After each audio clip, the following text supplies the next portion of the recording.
pretty much everything the Democrats have done since the election of 2016 is now under scrutiny. And it, I think, ought to include a careful examination, re-examination of the allegations of 2020. Trump has long maintained that the 2020 election was stolen.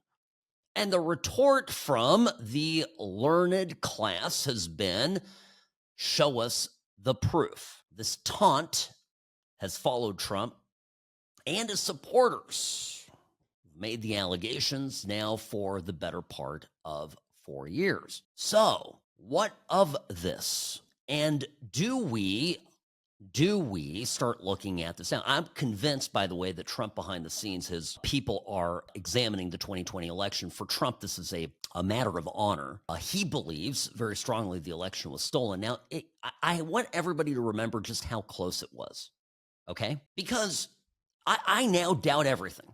I doubt literally everything the Democrats, if they are capable of orchestrating the Russia collusion hoax as we now understand it, essentially bringing about a coup on the orders of a sitting president against a political adversary and later a president-elect, and ultimately against a sitting president, Donald Trump, in 2016 and 2017, then they're certainly capable of printing ballots. This Russia collusion hoax is a lot more sophisticated than simple ballot stuffing. Rasmussen Reports released today a reminder of ballots stored in Georgia and a witness statement under oath describing how this person saw stacks and stacks, reams of ballots sitting pre-printed, neatly bundled, perfectly crisp, all with Joe Biden selected as president. If you've ever worked compiled ballots or collected ballots, even if it's just for family members, or you have your wife fill out a ballot and she tells you, go take it to the poll, does that look perfectly crisp and clean and untouched and unmarked like it was straight off a photocopier? No, it doesn't. And these questions and others have been raised. Now, how close was it? Well, Trump's path to victory would have required flipping Arizona, Georgia, and Wisconsin. That was the bare minimum that he would have needed. How badly did he lose in Arizona? Well, the margin was 10,000 votes. That's it. Just 10,000. Georgia was 11,700. Wisconsin was 600, almost 700 votes. These are not a lot of votes.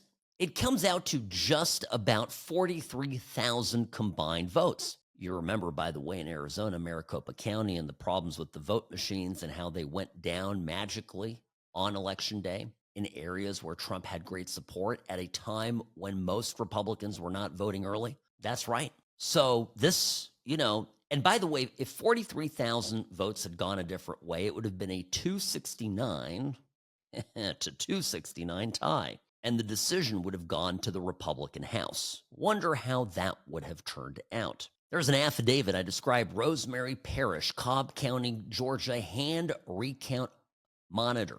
And she wrote an affidavit, again under oath. I observed thousands of mail-in absentee ballots in pristine condition being counted at the back of the room. The paper looked perfect with no folds or creases.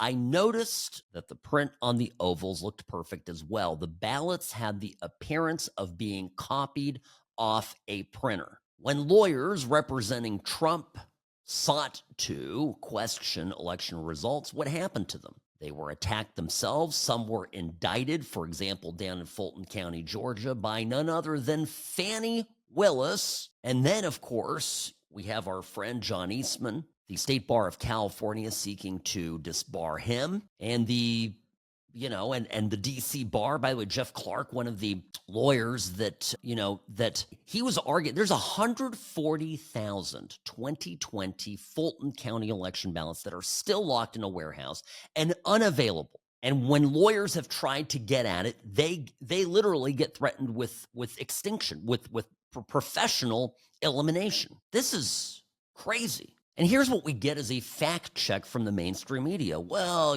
there's nothing new here. This is all original. Well, yeah, okay.